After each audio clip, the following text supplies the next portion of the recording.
Donc je termine la dernière partie pour le cours d'aujourd'hui. Donc les 4 parties اللي انا حنحطهم في يوتيوب باسكو ما قدرتش ندير جوجل ميت vu que راني نكتب راهم في لا chaîne يوتيوب. C'est les 4 parties relatives la date تاع اليوم le 9/5. Le chapitre مازال فيه quelques parties que je dois terminer. ني حاطه les parties par rapport au jour. C'est le cours تاع le 9/5.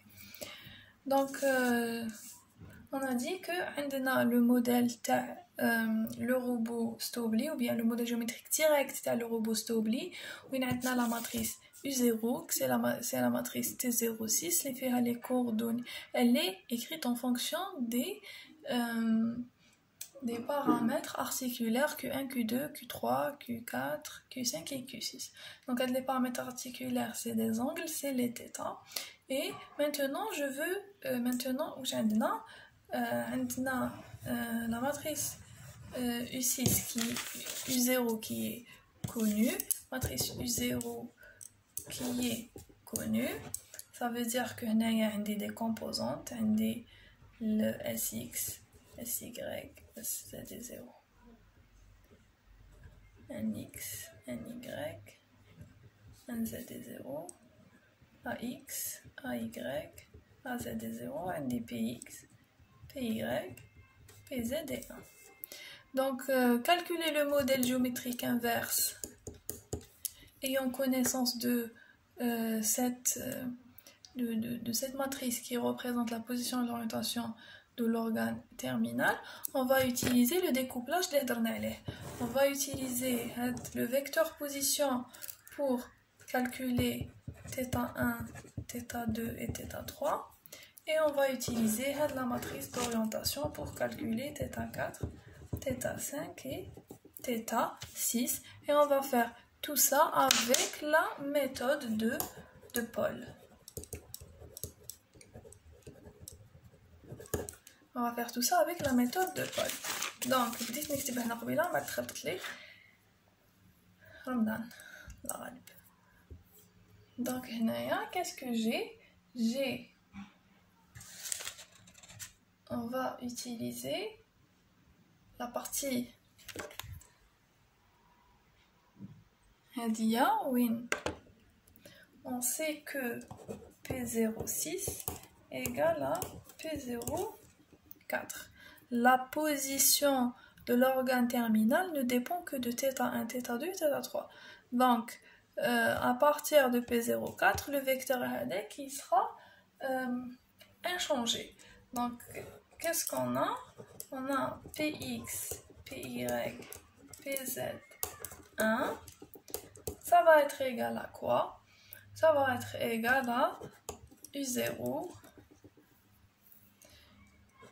U0 du modèle géométrique direct. Ça veut dire de la matrice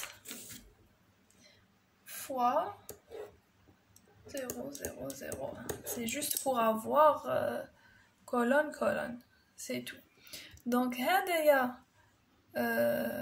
le modèle géométrique direct كنا حسبناه في le cours هنايا. Donc, qu'est-ce que je vais avoir? C'est la matrice finale. Px, Py, Pz serait égal à ça. Ça serait égal à Px, Py, Pz, les nous imposent le modèle géométrique inverse. Et donc, ce qu'on va avoir, on va voir que Px, Py et Pz égale à ce qu'on a déjà calculé. Donc, le modèle géométrique direct a été établi au chapitre 3. Les paramètres géométriques sont donnés dans le tableau 3.1. Donc, le robot a un poignet rotule. Et donc, on va utiliser le découplage en orientation et en position. Et dans ce cas, on va commencer par le calcul de la position à travers les paramètres θ1, θ2, θ3, où on connaît que la position, ou bien que le vecteur position P06 est égal au vecteur position P04. Donc, on va écrire ça ici. Qu'est-ce qu'on a? On a que Px, Py, Pz1 en développant cette partie serait égal à cosinus 1 moins sinus de 3 fois RL4 plus cosinus de D3, sinus 1 moins sinus de 3 RL4 plus cosinus de D3, cosinus de 3 RL4 plus sinus de D3. Donc, هادوما sont tirés du calcul le modèle géométrique direct. Les trébohum, c'est à la page 8. Après, développement. Donc, à la biha, en partant de la fin. On va voir, on va continuer. Donc ici, ce que je vais calculer en fait, on va calculer Q1. On va commencer par Q1. La méthode de Paul, qu'est-ce qu'elle dit? La méthode de Paul, qu'est-ce qu'elle dit? Elle dit que je dois utiliser le modèle géométrique direct pour pouvoir calculer ça. Donc, qu'est-ce qu'on va faire? On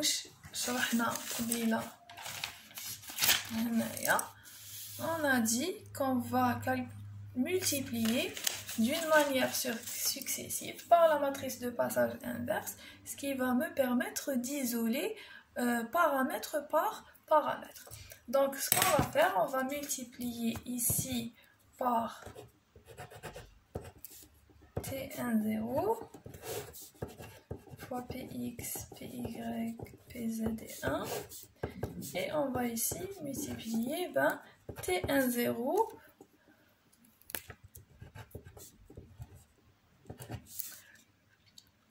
fois en fait avec le U0 fois le vecteur.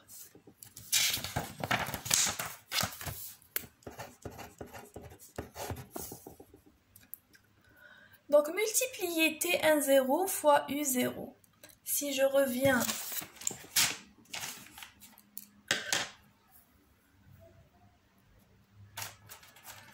vers ça,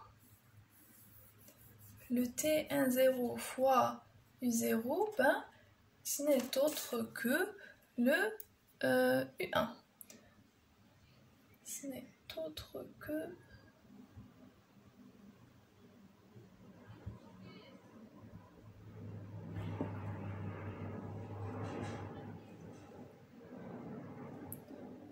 voilà. Donc multiplier T10 ici, multiplier T10 par U0, واش يبقى لي هنايا؟ يبقى لي هنا واش عندنا T10 fois T01 fois T12 fois T23 fois T56 fois dire. هنا عندي T10 fois Px Py et Pz. Donc هذا c'est le U0 وهذا c'est la méthode de Paul qui me demande de faire ça. هذا يروح مع هذا. واش يبقى لي T12 fois T23 tel T56 fois 0,01. La partie تبقى la même. Si on revient ici, le modèle géométrique direct, T12 fois le باقي تاع كاع واش بقى, c'est en fait U1. Mais puisqu'on حسبنا d'une manière inverse, le U1 عندنا حسبناها. Donc هذه c'est en fait تولينا T10 fois Px, Py, Pz. Je peux ne pas mettre et 1, ça serait égal à U1 0, 0, 0. Et donc, si je reviens vers le chapitre 3, en fait, c'est la partie qui est juste en haut. C'est le calcul de U1. Puisqu'on a la position, donc je vais prendre Px, Py et Pz. Et c'est ce qu'on a utilisé ici. Px, Py et Pz. Donc en multipliant maintenant ou maintenant, qu'est-ce que j'aurai? Les parties, on va les appeler des U, ou les parties, on va les appeler des termes en T. Donc multiplier T1, 0 par Px, Py, Pz me donne le système.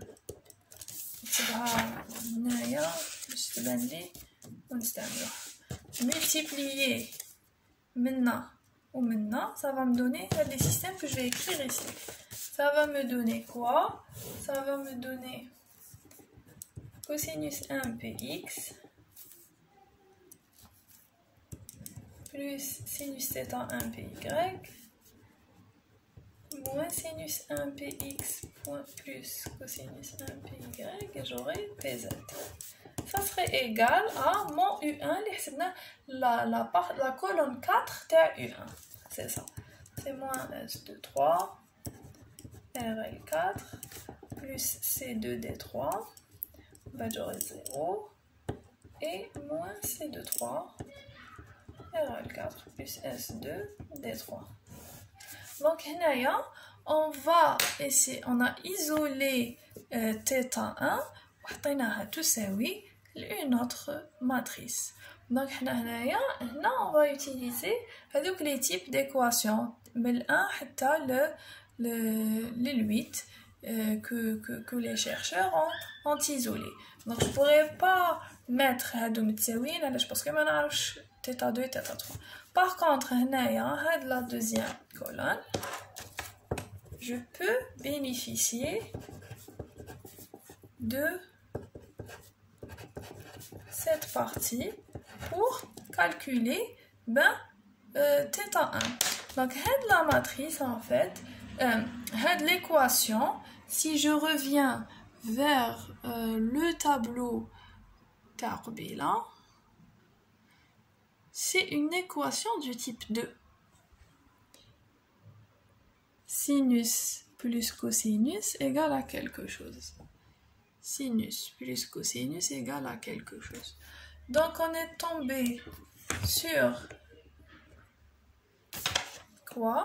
Sur une équation du type 2 du tableau 4.1. C'est une équation du type 2. L'équation du type 2, x sinus θi plus y cosinus θi égale à z. Oui, le x c'est moins px, le y c'est py et le z égale à 0. نروحوا l'annexe.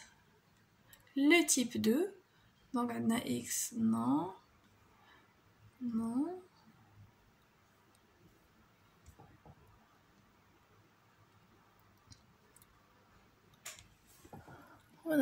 Lorsque x et y sont non nuls et z égale à 0, on a une solution que θi, c'est en fait arctangente de moins y sur x. Et qu'on a une autre solution, θi égale à θi,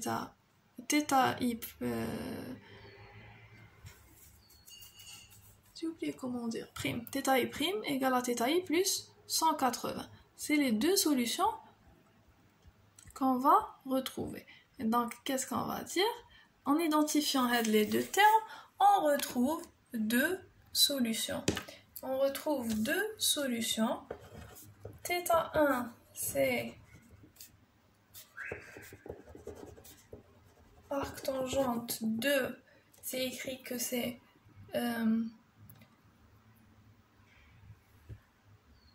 écrit moins yx.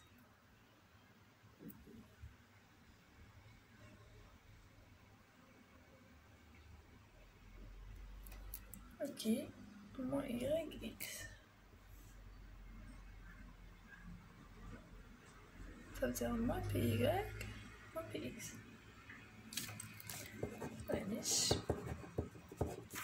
Et on a une autre solution, c'est que c'est ce θ1 plus 180 degrés. Donc j'ai résolu θ1 qui est solution d'une équation le type 2. Une fois qu'on a résolu θ1, ça c'est la première étape, on passe à la deuxième étape. On continue. Donc là, c'est première étape. Donc la deuxième étape, je vais identifier θ2. Maintenant, j'ai trouvé θ1. θ2, qu'est-ce qu'on fait? Ben, la matrice, ou là, la matrice, on va maintenant multiplier par t de 1. On va multiplier par t de 1. Donc on reprend t1, 0, px, py, pz, 1, égale à u1, 0, 0, 0, 1. Maintenant, qu'est-ce qu'on fait? On va multiplier par t de 1. On multiplie ici par t de 1. Donc, ça c'est connu. Ça veut dire Gina t de 1 fois ce qu'on a retrouvé là, il y a l'étape 1. On peut appeler ce qu'on a retrouvé là, l'étape 1. On peut l'appeler grand X fois X1 fois grand X1 égale à quoi? Égale à Naya. On va retomber sur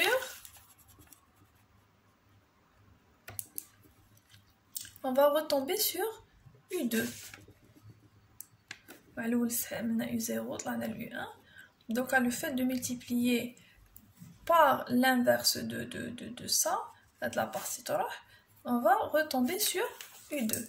Je vais avoir, c'est U2 fois 0, 0, 0, 1. Donc ça serait U2 px, py est 0.